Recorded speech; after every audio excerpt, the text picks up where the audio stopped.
Amén y gracias a Dios. Hermana Marta León, muchas gracias. Bueno, y seguimos aprovechando nosotros estos días para seguir hablando acerca de la obra de nuestro Señor Jesucristo en su sufrimiento, en su padecimiento y en su muerte. Es Semana Santa, ¿no?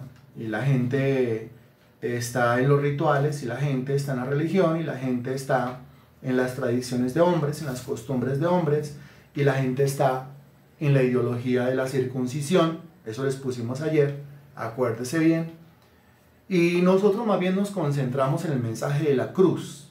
Nos concentramos transmitiéndole este conocimiento a las personas a las cuales les interese el mensaje, pero al mismo tiempo, a través de las personas que reciben este conocimiento, que otras más personas puedan ser edificadas con toda esta información. Seguimos revisando entonces. Recuerden, no alcanzamos nosotros a ver las al menos 50 razones del porqué del sufrimiento, del padecimiento y la muerte de Cristo en la cruz del Calvario, pero sí alcanzamos a ver algunas. Antier vimos 5, ayer alcanzamos a ver otras 5, y pues vamos a ver hoy cuántas alcanzamos a ver. Abra su Biblia, por favor, en la carta a los Hebreos, capítulo 10, versículo 14. Hebreos capítulo 10, versículo 14. Y me avisa cuando ya, por favor. Hebreos capítulo 10, versículo 14.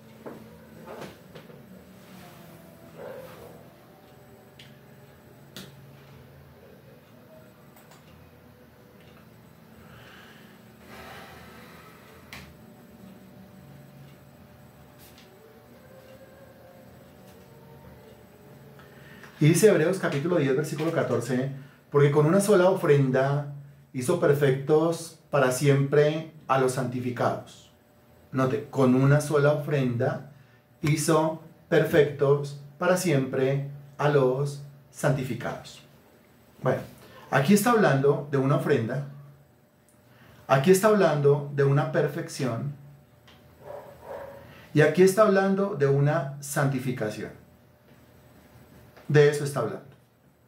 Muy bien. Cuando aparece la palabra ofrenda, se está refiriendo a algo que se dio, ¿cierto? Algo que se ofreció. Esta sola ofrenda se refiere a ¿qué? Se refiere a lo que Jesucristo hizo en la cruz. Se refiere a la ofrenda del Señor Jesucristo en el madero.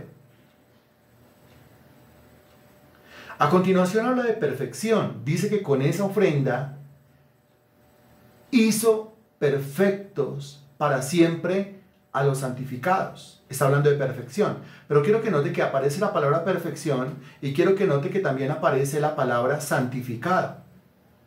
Eso quiere decir que perfección y santificación son dos cosas diferentes, porque dice que hizo perfectos para siempre a los santificados.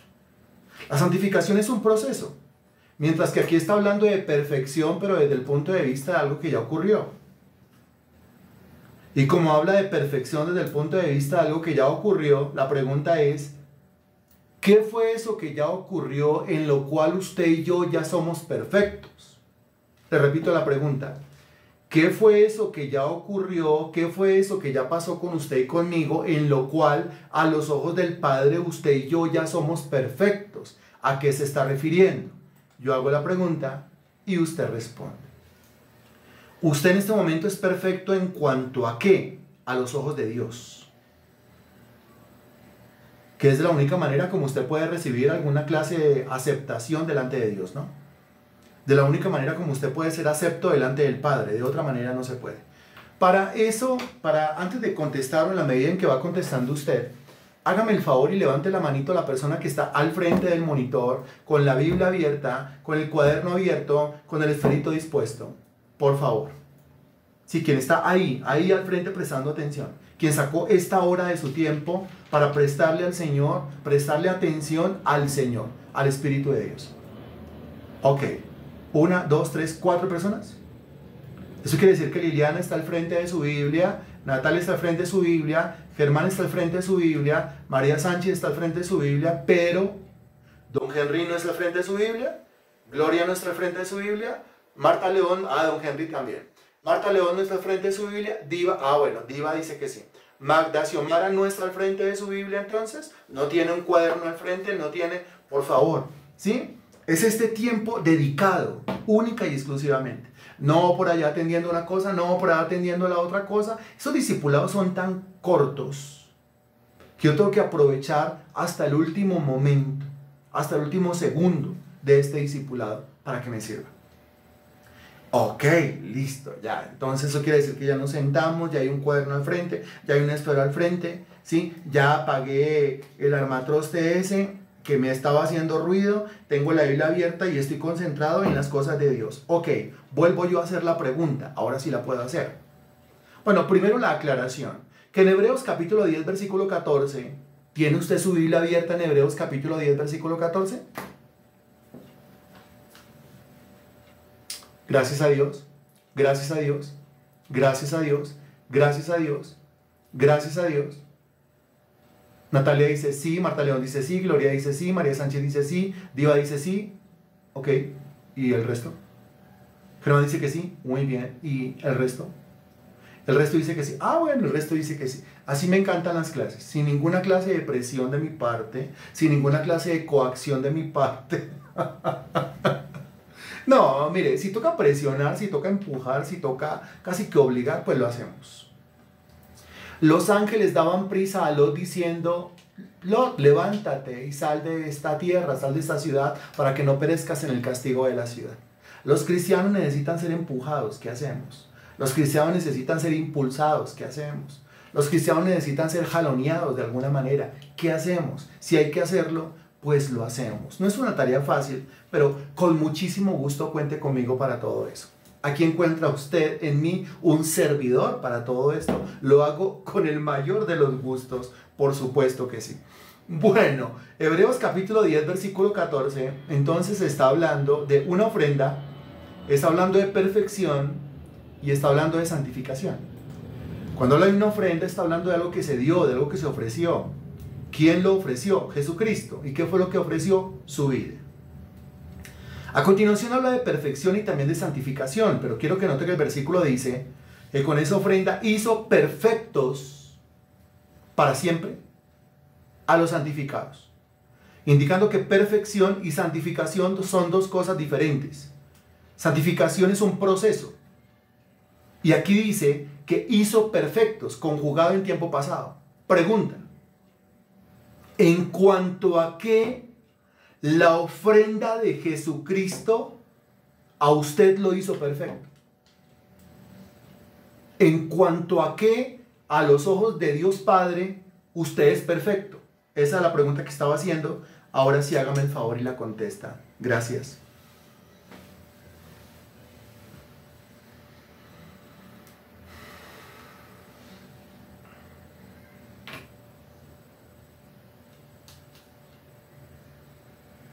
¿En cuanto a qué? Perfecto en cuanto a qué. El Padre lo ve a usted, solamente voy a leer lo que sea concreto, no divague.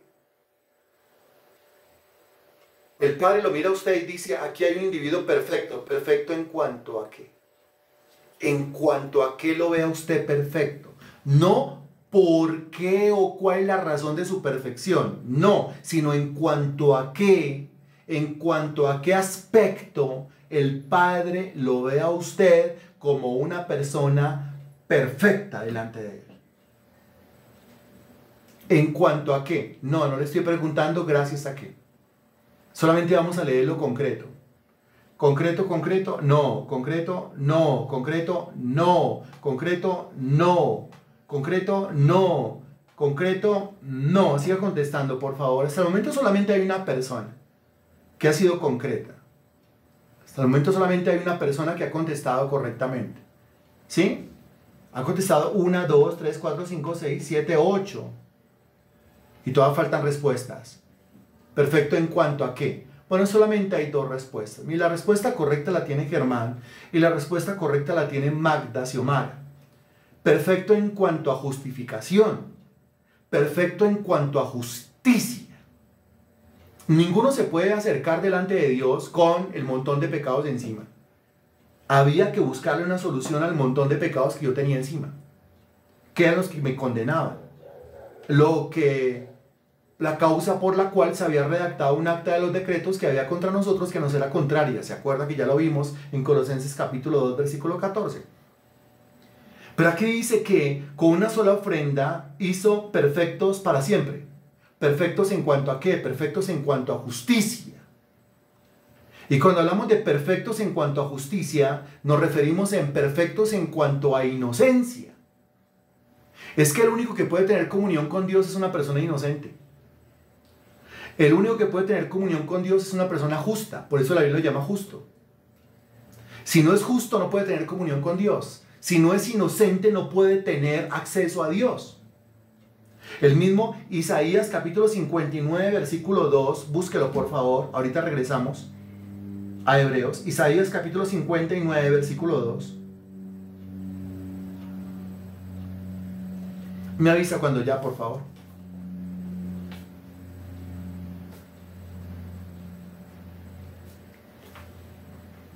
Me avisa cuando ya, por favor.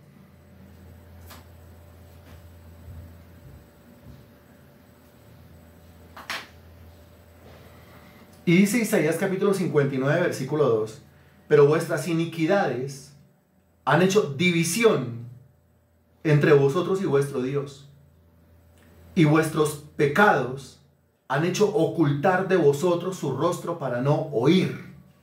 Note, se habla de iniquidades y también se habla de pecados. El efecto de las iniquidades han hecho división entre vosotros y vuestro Dios. División. Hay una división entre vosotros y vuestro Dios. Ahora dice acerca de los pecados, vuestros pecados han hecho ocultar de vosotros su rostro para no oír. Qué tremendo, pues las iniquidades levantan como una división entre Dios y nosotros, y los pecados entonces hacen que Dios voltee la cara, porque dice han hecho ocultar de vosotros su rostro para no oír. Hace que Dios voltee la cara y se tape los oídos. ¿Por causa de qué? Las iniquidades y los pecados. Es decir, ¿por causa de qué? Pues por causa de que hay algo que lo acusa. Por causa de la falta de inocencia. Por causa de la falta de justicia. Por causa de que no es justo, es un inicuo. No es justo, es un pecador. La Nueva Biblia de las Américas dice, pero las iniquidades de ustedes han hecho separación entre ustedes y su Dios, división y separación es lo mismo, y los pecados le han hecho esconder su rostro para no escucharlos. Reina Valera actualizada, las iniquidades de ustedes son las que hacen separación entre ustedes y su Dios, sus pecados han hecho que su rostro se oculte de ustedes para no escuchar. Reina Valera contemporánea, son las iniquidades de ustedes las que han creado una división entre ustedes y su Dios, son sus pecados los que le han llevado a volverle la espalda para no escucharlos. Lo que este versículo demuestra entonces, lo que estaba diciendo ya hace un rato, una persona que no es inocente no puede acercarse a Dios porque hay una división o una separación. Una persona que no es inocente no puede tener comunión ni relación con Dios. No puede acercarse a Dios, Dios no lo va a escuchar, ya que el versículo dice que los pecados han hecho ocultar de vosotros su rostro para no oír. En resumidas cuentas, las iniquidades levantan una pared de separación entre Dios y nosotros, y los pecados hacen que Dios voltee la cara y se tape los oídos y no me escuche.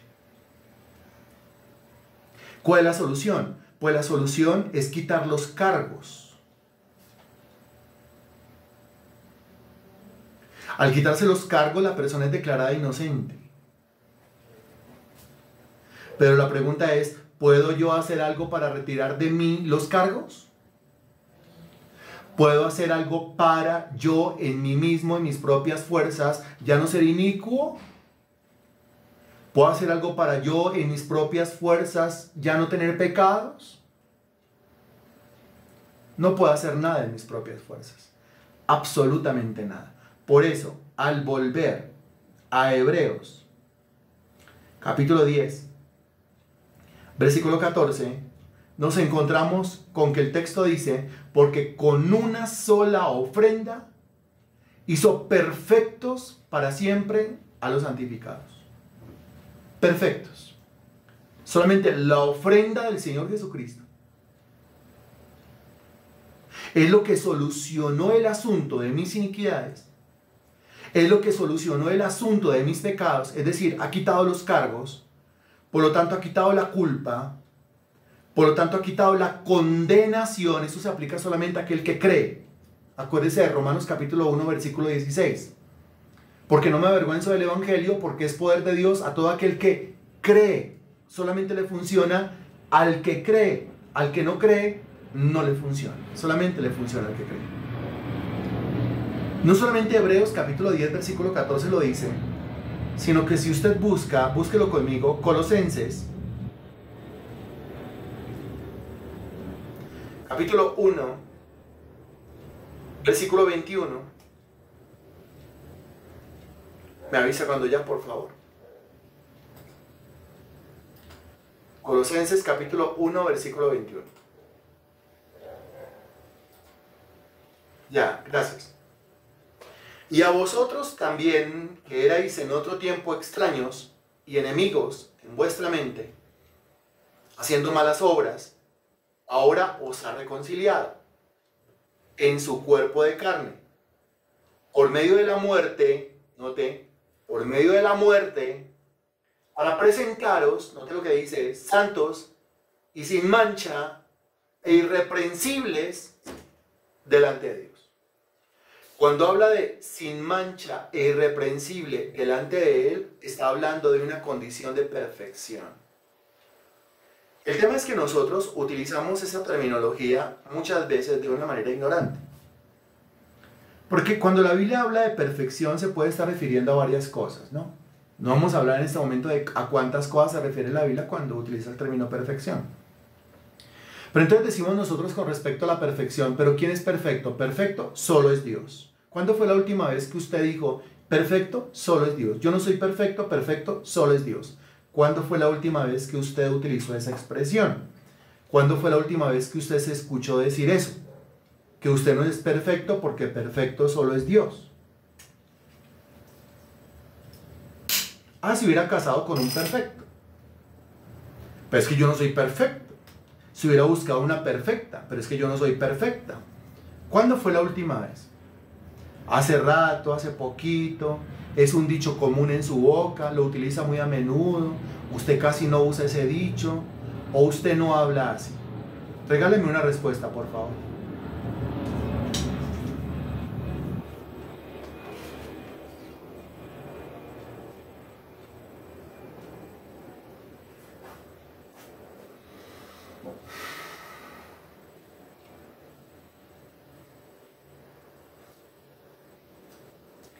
Bueno, Liliana dice, siempre lo uso. Gracias, Liliana, por participar. María Sánchez dice, hace rato. Gracias, María Sánchez. Germán dice, nunca lo he dicho. Gracias, Germán. Gloria dice, sí, lo digo. Gracias, Gloria. Marta León dice, hace mucho tiempo. Gracias, Marta León. Diva dice, casi no lo digo. Gracias, Diva. Henry dice, lo hago en algunas ocasiones. Perdón, don Henry dice, sí, hay que hacerlo frecuentemente. O sea, él lo hace frecuentemente, eso es lo que entiendo. Gracias, don Henry. Natalia dice, lo hago en algunas ocasiones. Gracias, Natalia. El tema es que cuando la Biblia utiliza la palabra perfección, se puede estar refiriendo a una de varias cosas. O sea, perfecto en cuanto a qué. En cuanto a qué está diciendo usted que usted no es perfecto. Pero si usted utiliza la palabra en términos generales, si usted utiliza la palabra perfección en términos generales, diciendo que usted no es perfecto, usted está hablando de una manera ignorante y de una manera necia. Vuelvo y repito lo que acabo de decir. Voy lento y teniendo mucho cuidado con lo que estoy diciendo. Cuando la Biblia habla de perfección, hay que revisar a qué clase de perfección se está refiriendo. Porque puede estar utilizando el Señor la palabra perfección, aplicándola a una de muchas cosas. Si usted utiliza de manera específica la palabra perfección, habría que revisar el uso que le está dando al término. Pero si usted está utilizando la palabra perfección diciendo yo no soy perfecto, en términos generales, entonces usted está hablando desde la ignorancia y está hablando desde la necedad. ¿Por qué? Porque por un lado la Biblia dice que usted no es perfecto, pero por el otro lado la Biblia dice, enseña que usted sí es perfecto. ¿Sabía eso? Por un lado la Biblia dice que usted es perfecto y por el otro lado la Biblia dice que usted no es perfecto. Entonces, a ver, por ejemplo, si usted busca Filipenses capítulo 3, versículo 15, se lo voy a demostrar, ¿no? Porque esto no es solamente decirlo, sino demostrarlo, y se demuestra es con la Biblia. Filipenses capítulo 3, versículo 15, búsquelo por favor.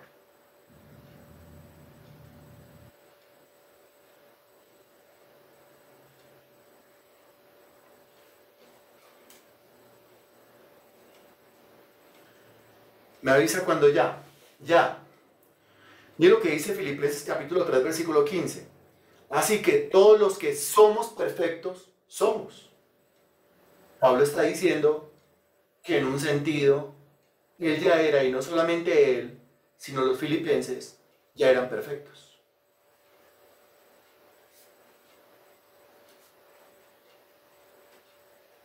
Y sin embargo, si usted lee Filipenses capítulo 3, versículo 12, o sea, 3 versículos atrás, se va a dar cuenta que el texto dice, no que lo haya alcanzado ya, ni que ya sea perfecto.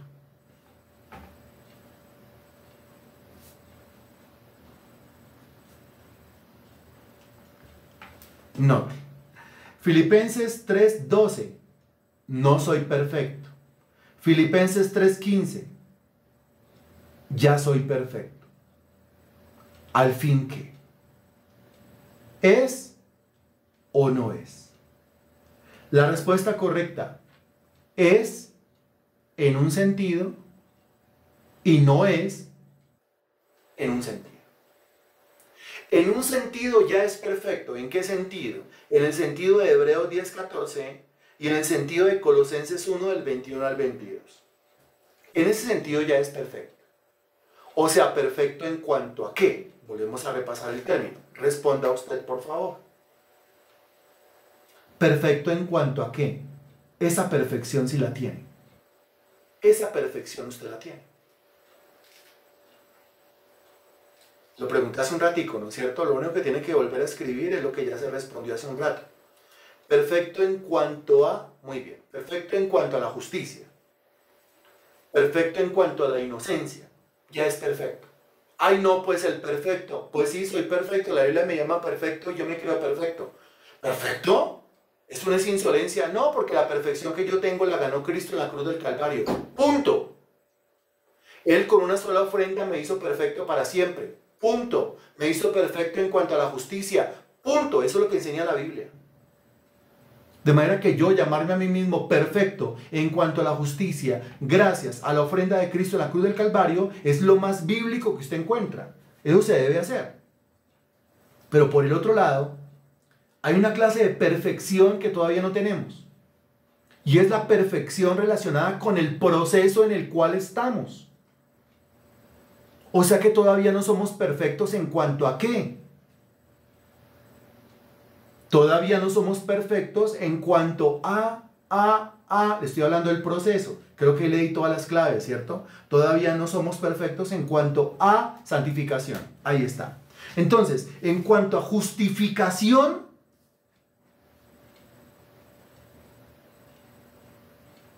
perfecto soy. En cuanto a santificación, todavía no soy perfecto.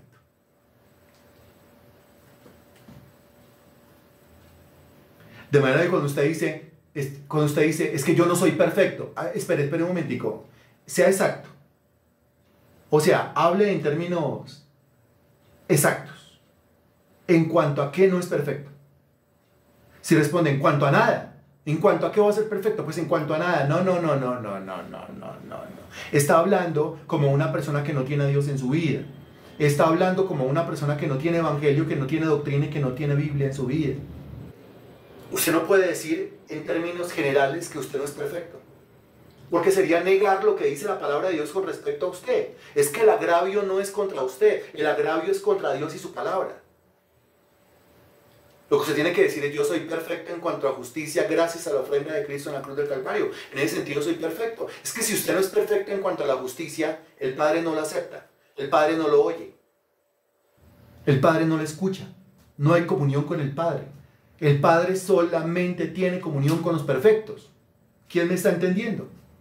El Padre solamente tiene comunión con los perfectos. ¿A quién le está quedando claro? Con los perfectos en cuanto a inocencia, con los perfectos en cuanto a justicia, con los perfectos en cuanto a justificación. ¿Ok? Pero por el otro lado, yo no soy perfecto. Entonces ahí se aclare. Mire, yo no soy perfecto. ¿En cuanto a qué? En cuanto a santidad, yo no soy perfecto. En cuanto a santificación, yo no soy perfecto. En cuanto a comportamiento, yo no soy perfecto, no. Pero en cuanto a inocencia, sí, gracias a la obra de Cristo en la cruz del Calvario. Ah, ok. Entonces aquí nos encontramos nosotros con otra razón del por qué Cristo vino, sufrió, padeció y murió en la cruz del Calvario. ¿Para qué? Para hacerme perfecto. Uch.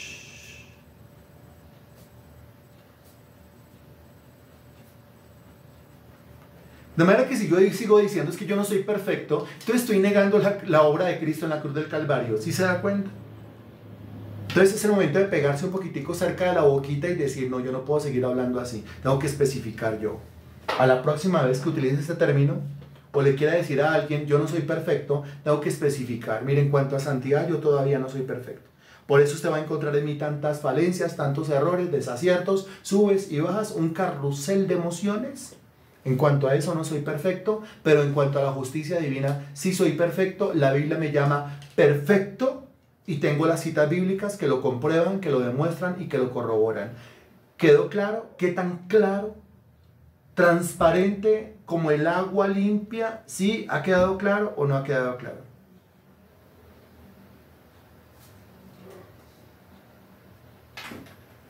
¿Está muy claro? Bien claro, claro. Ok, listo. Sí, entonces, a ver, no sé qué decirle, pero cuando quiera usted pelear con el cónyuge o decirle cosas a su cónyuge, pues yo creo que no utilice más la palabra perfecto, porque quizás la usamos de manera ignorante o de manera necia, ¿sí? Si hubiera conseguido una perfecta, pues que es perfecta. Si hubiera conseguido un perfecto, pues es que es perfecto. Ah, en términos generales o en términos específicos. Ah, hay que especificar, ¿no? Entonces, no hablemos de manera necia, no hablemos de manera insolente, sino que hablemos de manera clara y concisa. Siguiente, Hebreos, capítulo 9, versículo 14.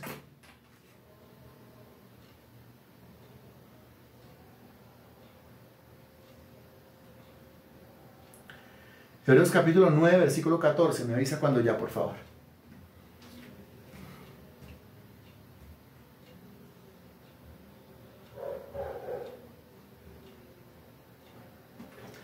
Dice Hebreos capítulo 9, versículo 14, lo siguiente: cuánto más la sangre de Cristo, el cual mediante el Espíritu Eterno se ofreció a sí mismo sin mancha a Dios, limpiará vuestras conciencias de obras muertas para que sirváis al Dios vivo.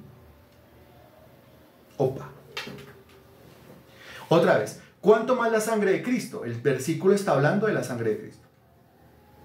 Si está hablando de la sangre de Cristo, ¿de qué está hablando? Está hablando del sacrificio de Jesús. De eso está hablando. El cual mediante el Espíritu Eterno se ofreció, otra vez la palabra ofreció, ofrenda, ofrecer, a sí mismo, sin mancha a Dios. Y a continuación el propósito dice: limpiará vuestras conciencias de obras muertas para que sirváis al Dios vivo. Ahí está claro el propósito de la venida, el sufrimiento, la pasión y la muerte del Señor Jesucristo. Y el propósito es, alguno dirá, limpiar mi vida. No, porque puede ser que la vida sea limpiada y todavía le quede allá adentro una espina de acusación en un área que es vital en la vida de uno para que uno pueda rendir en las cosas de Dios, para que uno pueda avanzar en el camino de Dios y para que uno pueda servirle a Dios. Y se está refiriendo a qué área. Ahí dice claramente que es lo que el Señor limpia. ¿Qué área? Ahí lo dice claramente. El área de la conciencia. Eso es lo que dice. El área de la conciencia. Por lo siguiente, mire. A una persona se le puede predicar que la sangre de Cristo le limpia de todo pecado, que el Señor le perdona, pero puede que se siga sintiendo acusado. Si está sintiendo acusado puede ser o porque no se ha arrepentido verdaderamente de sus pecados. Entonces, si no hay un arrepentimiento verdadero o genuino de los pecados, pues nada, los pecados le van a seguir taladrando. Pero si se arrepintió verdaderamente de los pecados, le pidió perdón a Dios, hizo los cambios requeridos y no volvió a cometer dicho pecado, y aún así la conciencia le sigue acusando, pregunta, ¿quién es el que le está acusando? Acuérdese del acróstico que revela la triple obra de Satanás. ¿Quién es el que le está acusando? Regálenme ahí el acróstico, por favor. Las 3 letras. No las 3 palabras, solamente las 3 letras. No las palabras completas, solamente las 3 letras. Tas, ahí lo tienen. Entonces recuerde que la A significa acusador. El maestro en el arte de la acusación es el diablo. ¿Y cómo es el maestro en el arte de la acusación? Él sabe muy bien que si me acusa y la acusación viene a la conciencia, pues aunque mi vida esté limpia realmente a los ojos de Dios, pues yo en mi conciencia me siento sucio y ese es el problema de más de un cristiano, de más de una cristiana. Voy a utilizar esta clase de terminología. Cristianas que andan traumatizados con su pasado, traumatizados por lo que hicieron, dándose golpes de pecho todavía. Si yo lo hubiera hecho, si yo no lo hubiera hecho, si no te hubiera sido, sería tan feliz como lo dice la canción. Pues sí, si no te hubiera sido, sería tan feliz, pero se fue. O si te hubiera aceptado, si hubiera ido, si hubiera venido, si hubiera subido, si hubiera bajado, si hubiera... No, sí, pero no lo hizo. Entonces, el tema es que la Biblia dice claramente, olvidando ciertamente lo que queda atrás. Hay que regresar otra vez entonces a Filipenses, por favor. Otra vez el capítulo 3.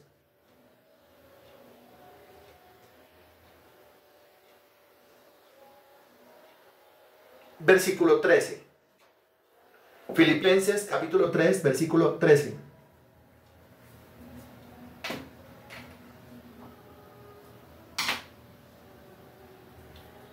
Y Filipenses capítulo 3, versículo 13 dice, hermanos, yo mismo no considero haberlo alcanzado ya, o la Reina Valera 1960, hermanos, yo mismo no pretendo haberlo ya alcanzado, pero una cosa hago, dése cuenta lo que dice, olvidando ciertamente lo que queda atrás. ¿Qué hay que hacer? Olvidar, pero olvidar ciertamente. ¿Qué es eso de olvidar ciertamente? El versículo no dice solamente olvide lo que queda atrás, sino olvide ciertamente lo que queda atrás. ¿Qué significa el ciertamente ahí?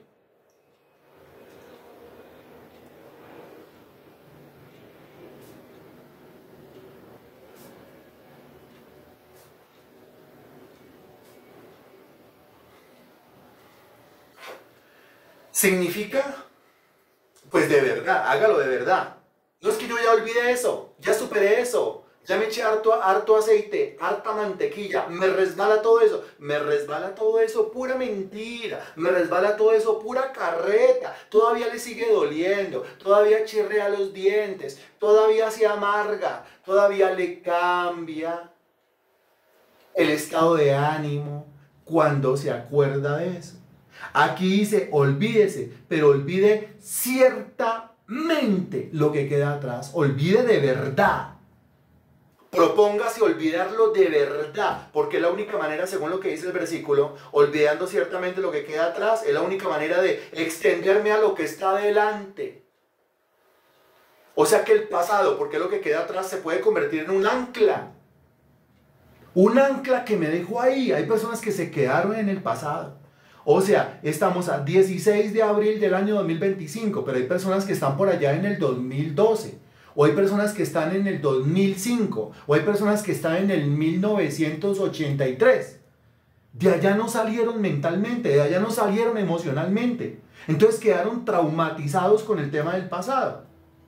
Y hay un individuo que es el mismo diablo, que es el mismo Satanás, que es el que se encarga de hacer que el individuo no se pueda olvidar de eso. Y lo sigue acusando en su conciencia. Y le sigue taladrando la conciencia. Y le sigue causando remordimiento.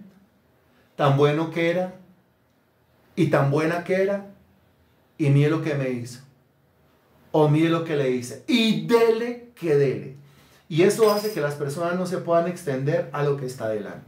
O sea, eso hace que cuando realmente se presente una buena oportunidad delante de sus ojos, ustedes no agarren con las dos manos esa nueva oportunidad que se está presentando delante de sus ojos. ¿Por qué? Porque como los ojos los tiene puestos es por allá en el pasado, como emocionalmente sigue anclados al pasado, y cree que aparte de eso no hay vida, me he dicho, no hay vida más allá del pasado que yo tuve, entonces tiene un grave problema en la memoria, no porque no se acuerde, sino porque se acuerda de lo que no tiene que acordarse. Y tiene un grave problema en la conciencia, porque tiene alguien que le clava esos recuerdos dolorosos y que le taladra con recuerdos dolorosos en el área de la conciencia. Por eso, volviendo a Hebreos capítulo 9, versículo 14, dice el texto: cuánto más la sangre de Cristo, el cual mediante el Espíritu Eterno se ofreció a sí mismo sin mancha a Dios, limpiará vuestras conciencias de obras muertas para que sirváis al Dios vivo. Aunque la Biblia dice, mire, si usted se arrepintió, Dios lo limpió. Y usted se encuentra con muchos cristianos que dicen, yo sé que la Biblia dice que si yo me arrepiento, el Señor me limpia, pero por alguna extraña razón yo me sigo sintiendo sucio. Claro, ¿en dónde se siente sucio? En la conciencia. ¿Qué tiene que hacer? ¿Arrepentirse? No, ya se arrepintió. Entonces, ¿por qué se sigue sintiendo sucio? Porque hay alguien que lo sigue, que le sigue clavando sentimientos de suciedad. Hay alguien que le hace sentir sucio todos los días de su vida. Y es el mismo diablo. Hay alguien que le sigue acusando. Y es el mismo diablo. ¿Pero por qué? Si la Biblia dice que Él me limpió, ¿por qué me sigo sintiendo sucio? Porque usted no ha creído. Porque no ha conocido, no ha entendido y no ha creído que uno de los propósitos de Cristo, venir a este mundo, sufrir en este mundo, padecer en este mundo y morir en una cruz, es limpiar mi conciencia. De modo que usted puede decir, gracias al sacrificio de Cristo y a su sangre preciosa, no tengo cargos de conciencia en cuanto a eso. Si no tiene cargos de conciencia en cuanto a eso, eso quiere decir que su pasado lo soltó verdaderamente, que olvidó ciertamente lo que queda atrás y ahora se puede extender a lo que está adelante. Y al liberarse de todo eso, mire cómo termina el versículo 14 diciendo, limpiará vuestras conciencias de obras muertas para que sirváis al Dios vivo. Ahora sí quedó libre para servirle a Dios. Hay gente que no le sirve a Dios. No le sirve a Dios y llevan años sentados en la banca de una iglesia y no le sirven a Dios porque ellos se siguen sintiendo, no me siento preparado, no me siento capacitado, no me siento habilitado, no me siento limpio, me sigo sintiendo sucio. Y es el mismo diablo taladrando de la conciencia con pensamientos y sentimientos de suciedad que los van a mantener inútiles por el resto de su vida cristiana. Hebreos 9:14, el Señor con su sacrificio limpió mi conciencia. Y qué impresionante, hasta el momento llevamos 2, ¿no? Más 5 de ayer, más 5 de antier, 12, apenas 12 y ya uno queda con la boca abierta. Dígame hasta el momento cómo le han parecido estos 12 propósitos de Cristo al sufrir y morir. Dígame cómo le han parecido.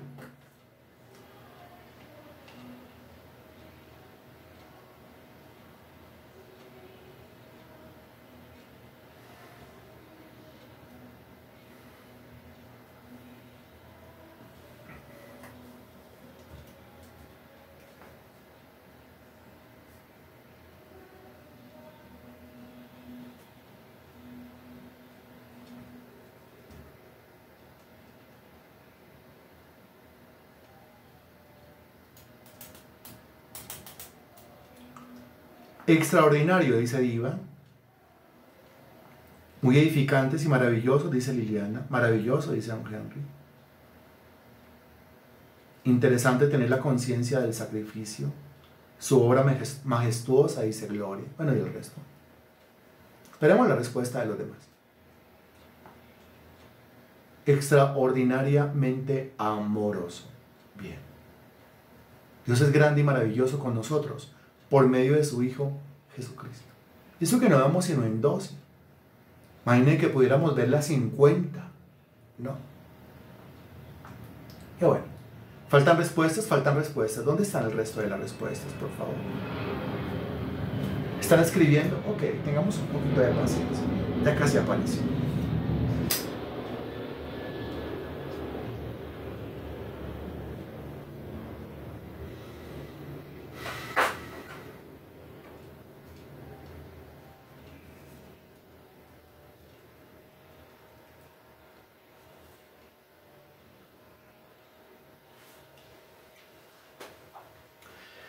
Apareció otra respuesta. Dice, saber esto edifica más nuestras vidas de lo que el Señor Jesucristo hizo por mí.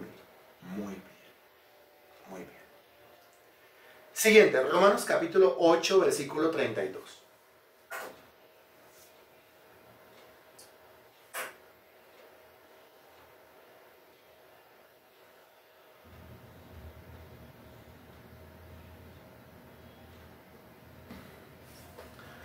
Romanos 8, 32.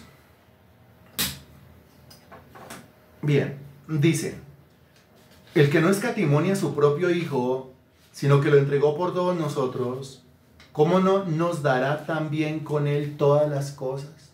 Uy, aquí nos encontramos con una cosa que es una belleza. Tan bello esto como las anteriores y como las que no vamos a alcanzar a ver definitivamente en este discipulado. ¿Ves que Romanos 8:32 dice, el que no escatimó a su propio Hijo? ¿Ese Hijo quién es? Ese Hijo es Jesucristo, ¿cierto? Dice que no escatimó a su propio Hijo. ¿Qué significa la palabra escatimar? Escatimar, 2 puntos. Regálame una definición, por favor, de escatimar.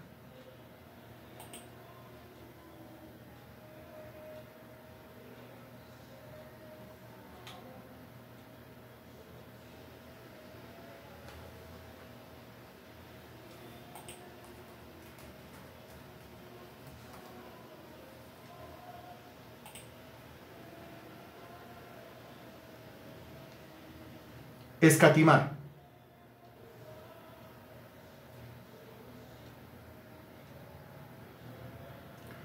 No, escatimar, ¿qué significa? No estoy preguntando qué significa la frase no escatimar, sino qué significa la palabra escatimar. Escatimar. Ojo, no estoy preguntando qué significa la frase no escatimar. Estoy preguntando qué significa la palabra escatimar.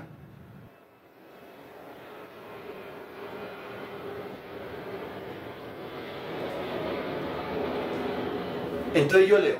A ver. Guardar. Bueno, dependiendo qué quieras decir, Natalia. Yo creo que te toca como aclararlo. Marta León, entregar. No. Henry, no se reservó nada. No. Diva, darlo todo, no. Gloria, darlo todo, no. Diva, entregar, no. Germán, no negar, no. Liliana, disminuir. Bueno, por ahí va. Henry, darlo todo, no. Natalia, guarda lo más importante. Tiene que ver, Magda, disminuir. Eso significa la palabra escatimar. Escatimar no significa dar. Escatimar significa retener. Eso significa la palabra escatimar. O sea, escatimar significa tacañar. Deme una palabra, un sinónimo de tacañar. Es que es muy tacaño. Se la pasa tacañando. ¿Qué es tacañar? Decimos nosotros que es muy chichipato. O sea, es que no suelta. ¿Qué término usted utiliza para referirse a una persona que es que no suelta? Es que usted le pega en el codo y abre la boca. Bien, pero otra porque ya yo utilicé la palabra tacaño. Entonces no puede, amarrado, muy bien, que no sea lo que ya aparece ahí. Ya utilizaron el término amarrado, no lo puede usar. Ya utilizaron el término tacaño o tacañar, no lo puede usar. Avaro, listo, ese sirve. Ya utilizaron el término avaro, no lo puede utilizar ahora. Regáleme más sinónimos. ¿Cómo se refiere usted a una persona tacaña, avara, amarrada? Regáleme otra expresión, por favor. Hay personas que no están participando. Mezquino, muy bien, gracias Germán. Apretadito, muy bien, gracias Germán. Muy bien.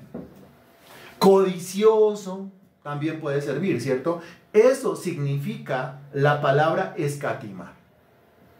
Eso significa la palabra escatimar. Pero aquí dice que Dios no escatimó. Ahora sí, esa es otra pregunta. Ya la pregunta recae sobre la frase, no sobre la palabra. La palabra es escatimar, la frase es no escatimar. Está diciendo que Dios no escatima. O sea, como Dios no escatima, lo que está diciendo es que Dios no es tacaño, Dios no es amarrado, Dios no es avaro, Dios no es mezquino, Dios no es apretadito, Dios no es miserable. Eso es lo que está diciendo, ¿sí? Bueno, pero mire, usted no puede llegar a esa conclusión sin primero entender la palabra escatimar. Hoy aprendimos algo nuevo. ¿Qué significa la palabra escatimar? Es que es un hombre que escatima mucho. Es una mujer que escatima mucho. O se llama chichipato. Pero Dios no es chichipato. Dios es generoso. ¿Qué tan generoso? No escatimó ni a su propio hijo. Exacto. Dios lo entregó todo, hasta lo más preciado, infinitamente generoso. Y dígame, lo más preciado para el Padre era ¿qué o quién? Su hijo. ¿Y qué hizo con su hijo según el versículo?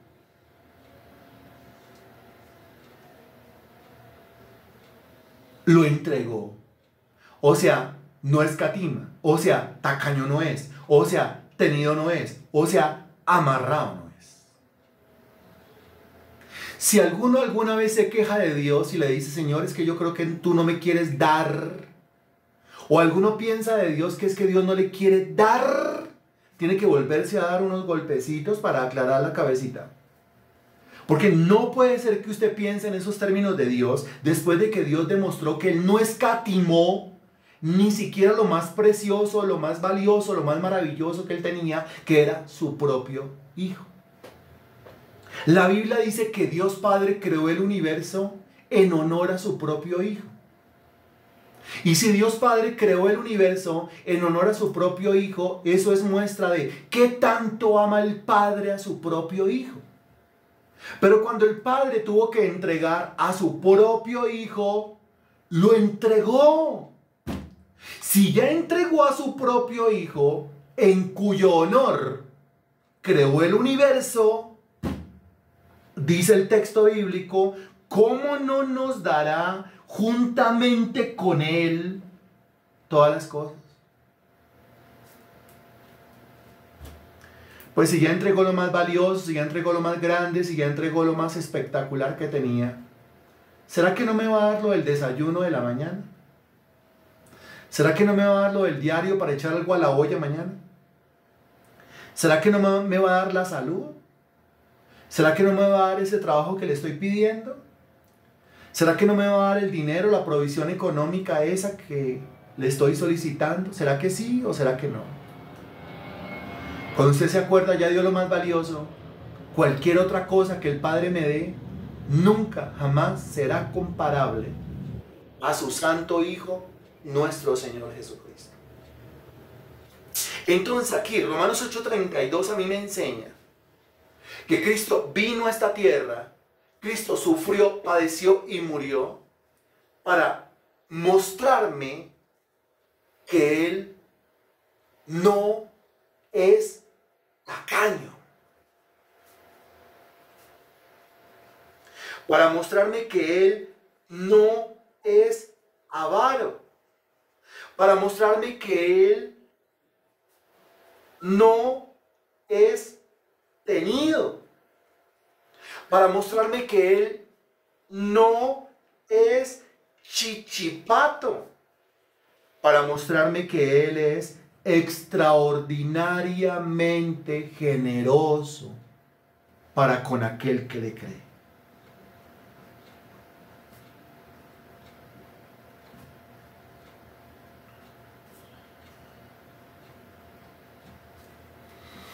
Y bueno, hoy alcanzamos a ver tres. La primera, Cristo vino, padeció, murió para hacerme perfecto. 2, Cristo vino, padeció, murió para limpiar mi conciencia. La tercera, Cristo vino, padeció, murió para mostrar lo extraordinariamente generoso que el Señor es para conmigo que le creo. Amén. Bendito Dios, Rey de la Gloria, y te damos infinitas gracias por el fruto de estos 3 discipulados, mi Dios. El discipulado del lunes, el discipulado de ayer y el discipulado de hoy. Gracias por las personas que lo aprovecharon, Señor, movidas por ti, por tu Santo Espíritu. A tu nombre sea la gloria, Santísimo Rey. Te pido, Señor Dios, que esta información edifique nuestras vidas profundamente. Y también te pido que a través de los links o a través de nuestras bocas, este conocimiento sea extendido, mi Dios, más allá de nosotros mismos. Te pido por la vida de cada uno de los que participaron de estos discipulados, los que no se perdieron ni una sola palabra, los que estuvieron bajo el efecto, bajo la influencia de esta predicación de 3 días. Te doy infinitas gracias. Y ahora, Señor Dios, danos la misma generosidad para contigo. Y danos la misma gratitud para contigo, Señor. Y permítenos reunirnos el domingo a las 9 de la mañana para tener un culto de resurrección. Bendito Señor. Te lo pedimos en el nombre de Jesús. Amén. Y gracias a Dios.